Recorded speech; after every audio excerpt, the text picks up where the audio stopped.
Every great magic trick begins with a promise. A magician steps onto the stage and shows you something ordinary. Nothing is hidden. Nothing seems impossible. Then, before your eyes, the impossible happens. You know you've been fooled, yet you can't help wanting to know how it was done. But this isn't just the story of a magic trick. It's the story of two men who spent their entire lives chasing perfection, only to discover that every impossible illusion came with an impossible price. In the late 1890s, London's theatres were filled with wonder. Every night, audiences gathered to watch disappearing acts, daring escapes, and illusions that blurred the line between reality and fantasy. Behind every impossible illusion was a world the audience never saw. Robert Angier wasn't the greatest inventor of tricks, but no one understood how to captivate an audience better than he did. Alfred Borden cared less about applause and more about creating the perfect illusion. One believed magic lived in the performance. The other believed it lived in the secret.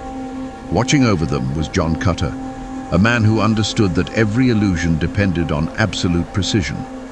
Among them was Robert's wife, Julia, whose grace and courage made every dangerous performance look effortless. To Robert, every performance mattered because Julia was the one risking her life. One of their most dangerous illusions required Julia to escape from a locked water tank before time ran out. Before stepping on stage, Julia quietly asked Borden to tie a different knot than usual. Whether he misunderstood her request or made a choice of his own, no one would ever know.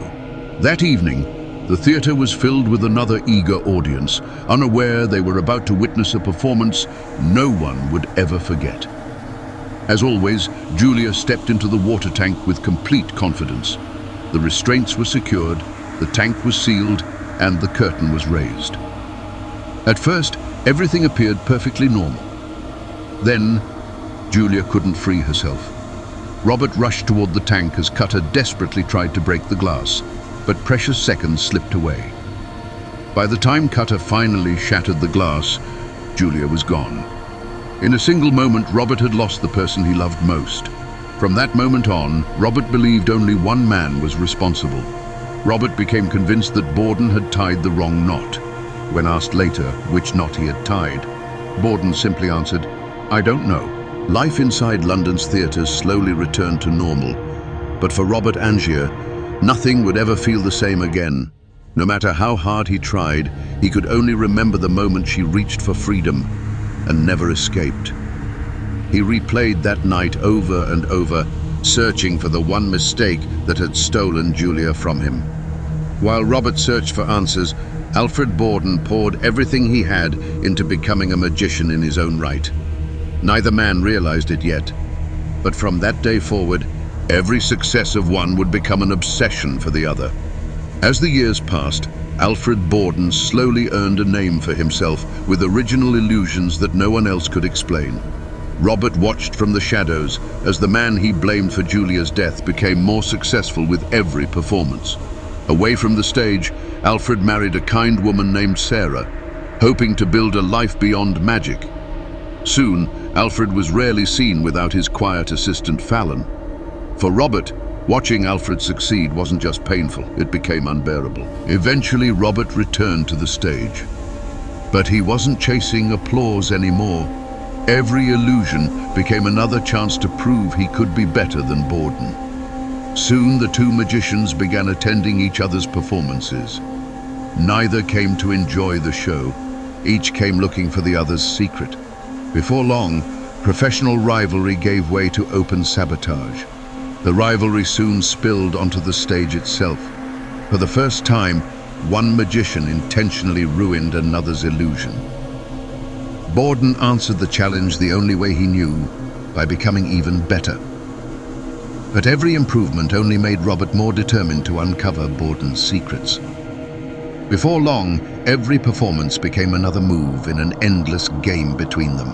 Determined to reclaim the spotlight, Robert searched for an illusion that would leave every audience speechless.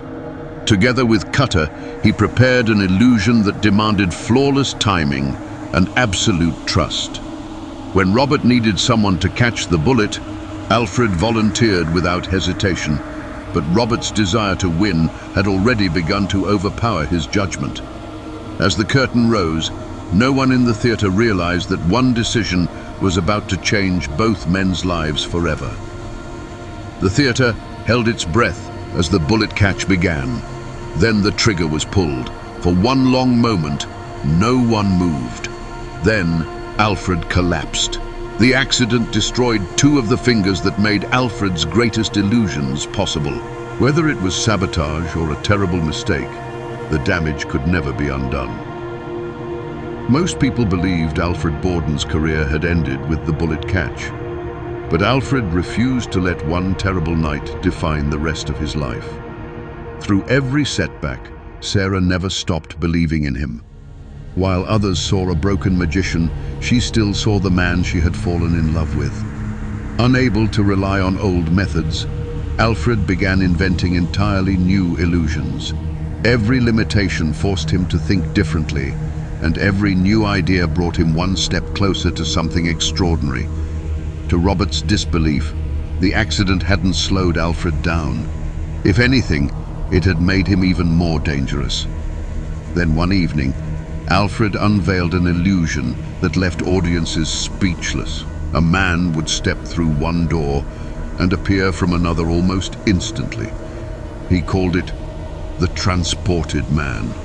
The audience erupted into applause, but while everyone else celebrated the illusion, Robert couldn't stop asking himself one question. How? Backstage, Robert demanded answers. Cutter reminded him that every great illusion had a simple method. They just hadn't found this one yet. Night after night, Robert sat in the audience, watching every movement, every step, every pause, every glance. Somewhere inside the performance, the answer had to exist. The mystery refused to leave him. Even after the audience had gone home, Robert filled page after page, searching for an answer that always slipped through his fingers. At first, Robert wanted to build a better illusion. But after witnessing the Transported Man, that wasn't enough anymore. If he wanted to win, he first had to uncover Borden's secret. Night after night, Alfred's theaters filled with people eager to witness the impossible. And with every sold-out performance, Robert felt himself slipping further behind. Determined to keep improving his own shows, Robert hired a talented assistant named Olivia. She was quick, confident, and understood the rhythm of the stage almost as well as he did. Even during rehearsals, Robert's attention kept drifting back to one question. How could one man cross an entire stage faster than the eye could follow? Cutter urged Robert to stop chasing another man's secret. A great magician, he reminded him, creates wonder. He doesn't spend his life trying to steal it. Robert finally accepted that watching from the audience would never be enough. If he wanted the truth, he would have to get closer to Alfred Borden than ever before. At last, Robert admitted what he had refused to accept for months. He wasn't going to solve Alfred's illusion from the audience. The only way forward was to step behind the curtain. Olivia understood what Robert was asking. It wasn't honest, but she believed she was helping the man who had trusted her from the beginning. Before long, Olivia found opportunities to spend time around Alfred's performances. She observed every rehearsal, every conversation, searching for even the smallest clue. But Alfred wasn't the man Olivia expected. Instead of arrogance, she found quiet passion. Instead of suspicion, she found trust. The closer she came to his world, the more complicated everything became. Olivia continued searching for Alfred's secret. But somewhere between the rehearsals and the conversations, she stopped seeing him as a rival and started seeing him as a person. After weeks around Alfred's performances, Olivia finally returned to Robert. She had watched every rehearsal, every movement, every conversation she could. She described every step she had seen, every entrance, every exit, every rehearsal. But somehow, none of it explained how Alfred crossed the stage so impossibly fast. Robert rejected one explanation after another. Trapdoors, mirrors, hidden passages. None of them fit what he had seen. For the first time, the impossible no longer seemed impossible. While Robert spent his nights chasing answers, Alfred spent his creating wonder.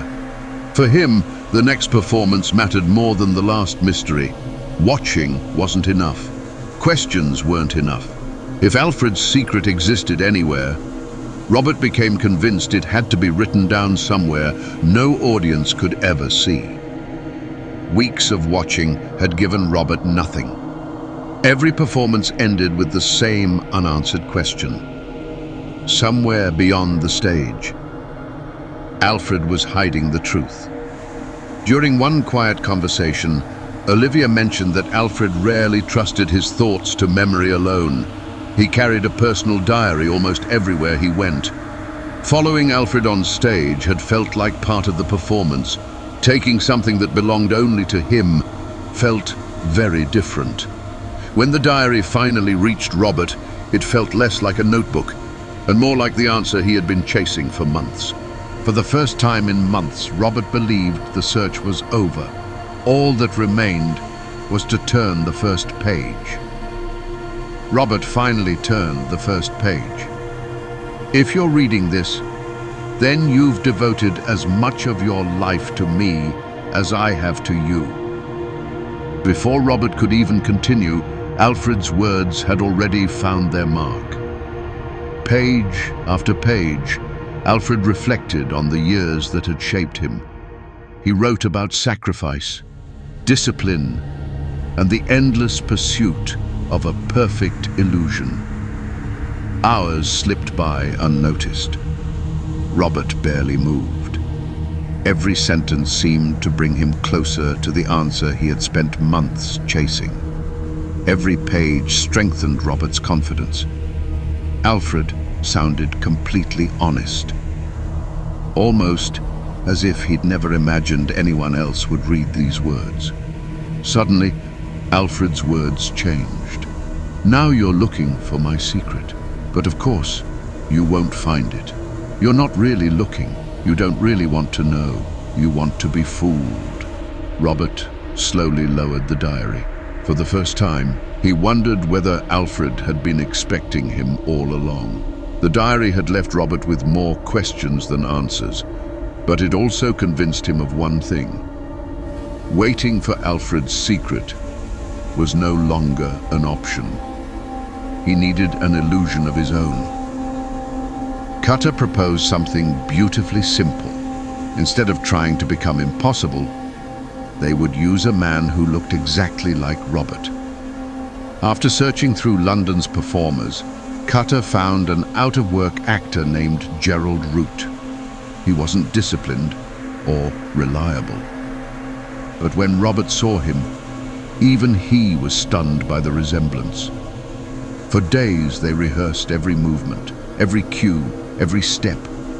Little by little, Robert began believing he had finally matched Alfred's impossible illusion. Opening night was a success. The audience gasped exactly as Robert had hoped.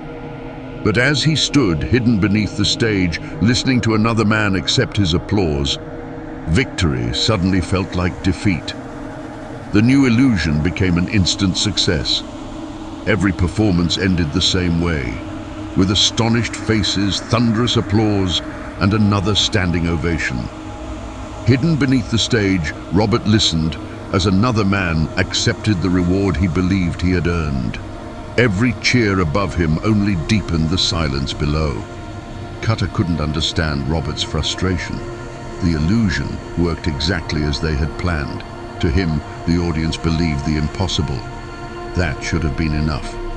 Robert didn't envy Alfred's method anymore. He envied something far simpler. When the impossible happened, Alfred was the man standing in the spotlight. The illusion was perfect. The audience believed every second of it. But Robert wanted something more. He wanted to stand beneath the spotlight and still perform the impossible. somewhere inside Alfred's diary, one final clue still waited to be understood. As Robert continued reading, one name kept returning. Not a magician, not an engineer, simply Tesla. The diary offered no explanation, only a place. Colorado Springs. It sounded impossible, but Robert had already exhausted every ordinary answer. If Alfred believed this man held the secret, then Colorado was the only place left to go.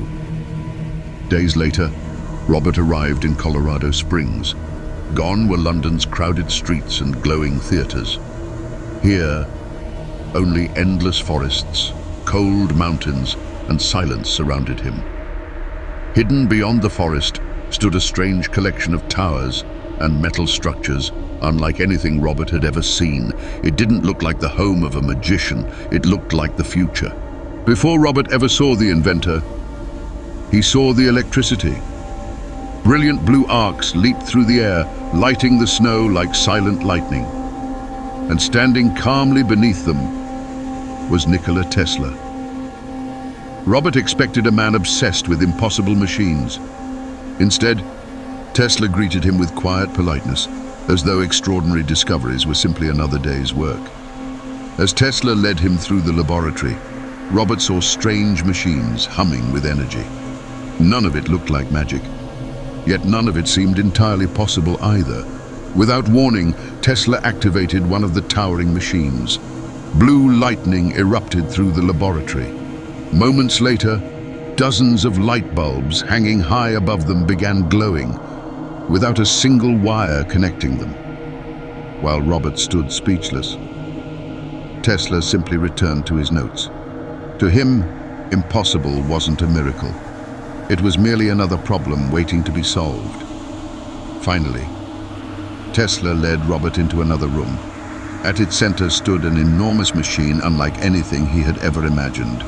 Robert couldn't explain what it did, but somehow, he knew his search had brought him here for a reason. Tesla studied Robert for a long moment before speaking. Some discoveries, he explained, solve one mystery only to create another. Not every invention should be used simply because it can. Instead of using anything alive, Tesla placed an ordinary black top hat onto the platform. The machine roared to life. When the light faded, there were two hats, perfectly identical. Robert stared at the two identical hats. For the first time, he considered a possibility more unbelievable than any stage illusion. What if Alfred hadn't hidden the impossible? What if he'd somehow found it? Tesla warned him that obsession rarely ends where people expect. But Robert had traveled too far and sacrificed too much to walk away now. Seeing the determination in his eyes, Tesla reluctantly agreed to finish the machine. Months earlier, Robert had stood alone beneath an empty spotlight, wishing the applause belonged to him. Now, he stood before something far more dangerous. He no longer wanted a better illusion. He wanted the impossible itself, and without realizing it, that choice would cost him everything. Months after leaving for Colorado, Robert returned. He brought no explanations, no diary, no new theories, only a single machine and absolute confidence. On opening night, the audience watched Robert step into the machine. A blinding flash filled the theater, and before anyone could even breathe, he appeared instantly across the stage. Not a double, not a hidden actor, just impossible. Night after night, Alfred returned to the theater. He watched every movement, every step, every gesture. For the first time, he couldn't see the trick. While London celebrated Robert's miracle, Sarah watched Alfred disappear further into his obsession. The man she loved was still standing before her, but somehow he felt farther away than ever. For years, Robert had chased Alfred's impossible illusion. Now, Alfred found himself chasing Robert's. Neither man realized their search for answers was almost over, but the price they would pay had only just begun. Night after night, Alfred returned to Robert's theatre. He watched every performance, counted every step, measured every pause. There had to be a trick. He simply hadn't found it yet. Olivia finally understood. Robert wasn't chasing greatness anymore. He was chasing Alfred, and there was no room left in his heart for anything else. Without another word, she walked away. For years, Sarah had hoped the man she loved would come back. Instead, each passing day left her feeling more alone.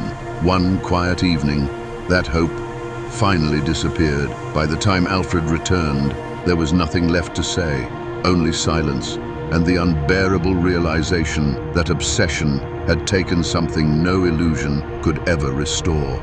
Sarah was gone. Robert stood alone despite his success. Alfred had lost the family he was trying to protect. The rivalry was no longer about proving who was the better magician. Now, it demanded everything they had left. Unable to accept another impossible performance, Alfred slipped beneath the stage during Robert's latest show, but instead of finding another trick, he found Robert drowning inside a locked water tank. Before he could save him, security burst in. To everyone watching, Alfred Borden had murdered Robert Angier. The trial was swift. Every piece of evidence pointed toward Alfred. Robert Angier was celebrated as a tragic genius, and Alfred Borden was sentenced to die for a crime he didn't understand. Then Cutter met the mysterious Lord Caldlow. Something about the wealthy stranger felt strangely familiar, and for the first time, Cutter began questioning everything he thought he knew. Lord Caldlow finally confessed. Every time Robert performed, Tesla's machine created another identical man. One lived, one drowned. Even Robert never knew which one he would become. The rows of water tanks held the answer Robert had hidden from the world. Every standing ovation had demanded another sacrifice. As Robert revealed his impossible sacrifice, another truth emerged. Alfred had never lived alone. The quiet assistant named Fallon had been his identical twin brother all along. Together, they had shared one life. Robert sacrificed countless lives, searching for one perfect illusion.